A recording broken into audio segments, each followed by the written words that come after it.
What's up mga ka-G? Welcome to my vlog. So for today, ibang vlog ang gagawin natin ngayon. So this will be my first time to unbox a package. So meron akong package ngayon, as you can see. Regalo ko sa sarili ko ngayong Pasko. So in order ko siya sa Carbonation Sighting, care of Sir Edward Perlas. So shout out po. Thank you very much Sir Edward for accommodating my orders. Guys, medyo mahirap umorder sa CNC. It will take around 3 to 4 months ang order, but super worth it ang hintay. So if hindi naman kayo nagmamadali, recommended po ang CNC. At least you still have 3 to 4 months na mag-ipon. You just have to mag-down payment lang kayo ng certain amount, no? And then the rest, pag-ipunan nyo for 3 to 4 months, then you're good to go po.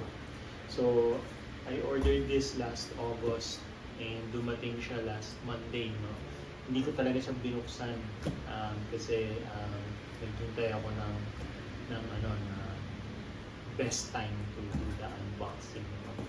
Ang in-order ko basically is for my TT bike. So yun, si Trinity. So yun, dyan natin siya ilalagay. Yun, aluminum na wheelset siya. So papalitan natin siya ng carbon fiber. So I ordered the 88mm. So mas malapat yun, mas malalim yung depth niya. And papakita ko din later yung itsura ng before and itsura ng after, para ma-appreciate yung look.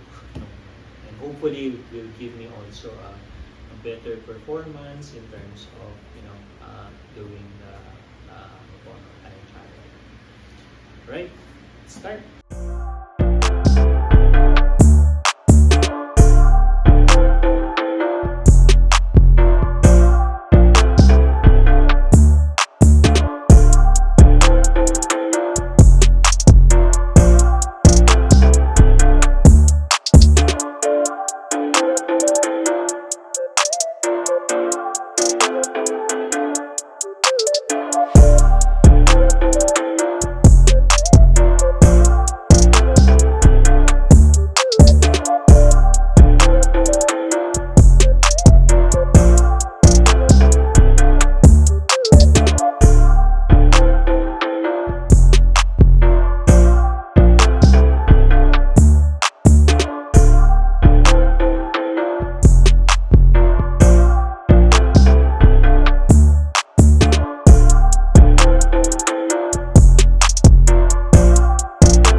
So yung in-order ko na wheelset almost the basic, lang yung default specs lang in-order ko. So hindi ako nag-upgrade ng hubs nor the spokes. Ang in-upgrade ko lang is the width, no? So from 23mm, in-upgrade ko siya to 25mm. So the usual na kasama dito sa wheelset is yung extension, yung sa valve extension, meron din siyang kasamang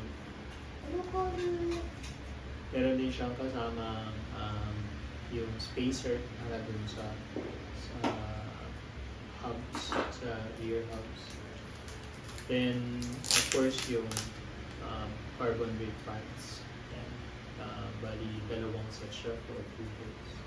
So, also, clincher pala yung in-order ko instead of tubeless. I don't know, mas prefer ko lang talaga yung clincher over the tubeless.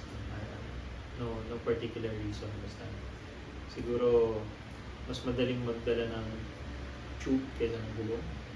Anyway, and then also yung skewers, yan. Dalawa siya, isang front here. Okay. And then also, actually I ordered another set of sticker or decals. Actually, this is my second wheel set na from CNC or carbonation. Yung first, hindi ko napalagyan ng sticker, so ngayon na lang ako umorder. So, yan, sinama na.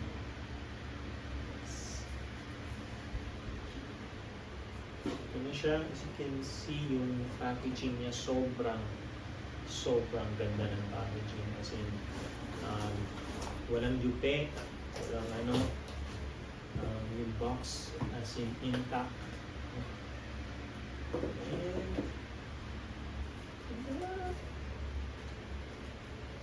Tignan natin yung box.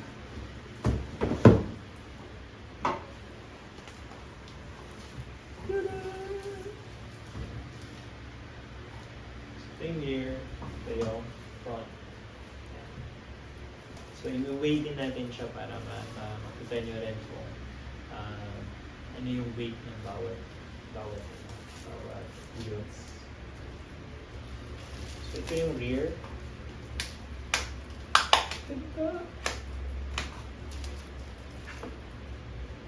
Natutuwa si Trinity nito.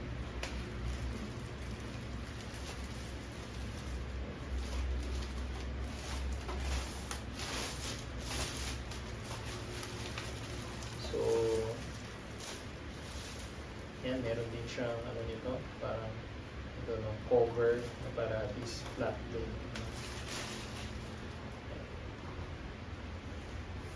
So, somehow, mas prefer ko talaga yung matte over glossy. I don't know, mas gusto ko lang siya. Siguro mas hindi halata yung gasgas or mga tama. Yan. So, meron din siyang decals na carbon, cycling, and then on the other side, meron yung hand-built in Manila. So, yeah. So,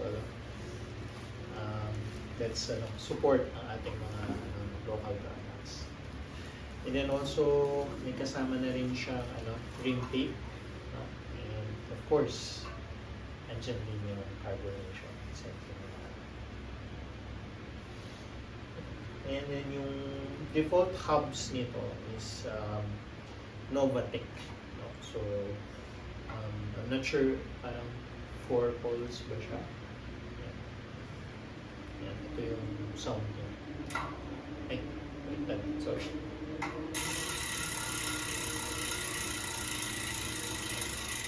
So, pwede siyang 10 to 11 speed. I think yung spacer, yung purpose ng spacer yung para sa 10 speed na cogs, para pwede mo siyang gamitin sa 10 speed. But I'll be using this on an 11 speed na cogs. Very nice. Good pa. Can't wait na ma-install siya. So, for the spokes, bladed na rin naman siya. And I think it's around, for the rear, it's a 24 spoke siya. yun, no? Hindi siya yung lightweight na spokes, but hindi naman ako hardcore or pro or something na, so I think this will be enough. Just in case na lang I want to upgrade, so pag-isipan ko. Okay.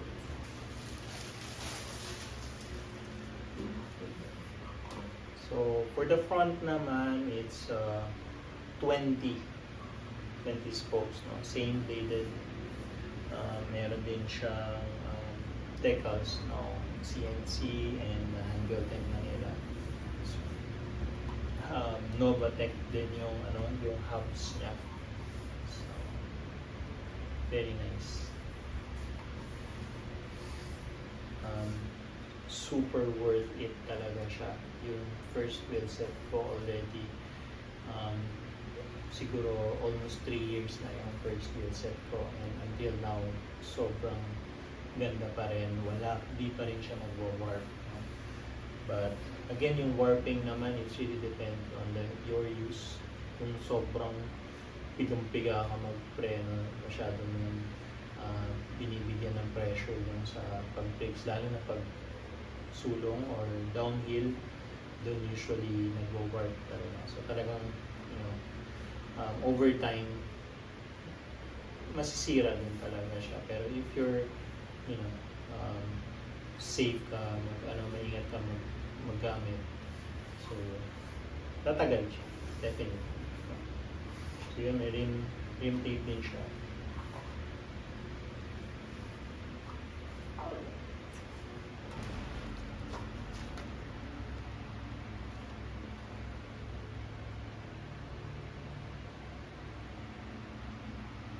Ito yung front, 973 grams.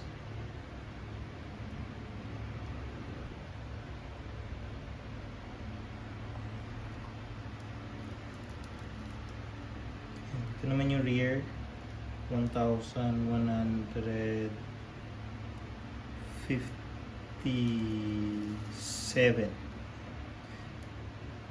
So bibigat pa yan kasi nga lalagyan pa natin siya ng cogs, and of course yung may skewers pa. So ayun guys, ito yung 88mm na carbonation cycling wheel set, no, para sa aking Trinity bike. So again, I recommend this wheel set to everyone. Very affordable, also yung sobrang tibay din siya, and in fact, I've been there nung first wheelset ko na pinick up ko yung wheelset. I did talk to the creator mismo ng wheelset, si Sir Edward Perlas, and very very cool guy, sobrang accommodating, and his knowledge in wheelset building, sa lahat talagang sobrang very parang amazing talaga na mabibilib ka talaga dun sa range ng knowledge niya sa wheelset building. He even gives the details, no, yung chart ng wheelset. So I'll show you dito sa vlog na to. Papakita niya yung drive side and non-drive side, yung tension ng bawat spoke, no.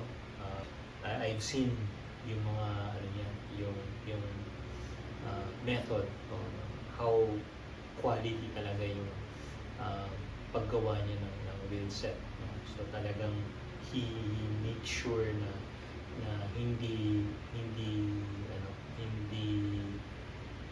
masisira agad, or talagang in good quality siya. So yan, he even He even installed yung cogs nung first wheelset ko. I asked him, dinala ko yung cogs para i-install niya. So sobrang bait talaga ni Sir Edward Perlas. So 2 thumbs up to Sir Edward Perlas and to your carbonation cycling. And sobrang dami mo nang natulungan. Isa na ako doon. I'm really very happy dito sa wheelset. So, can't wait to install this one. Alright, so again, if you like this video, please subscribe and like, and of course share the videos to others. So again, ride safe, stay safe, and peace.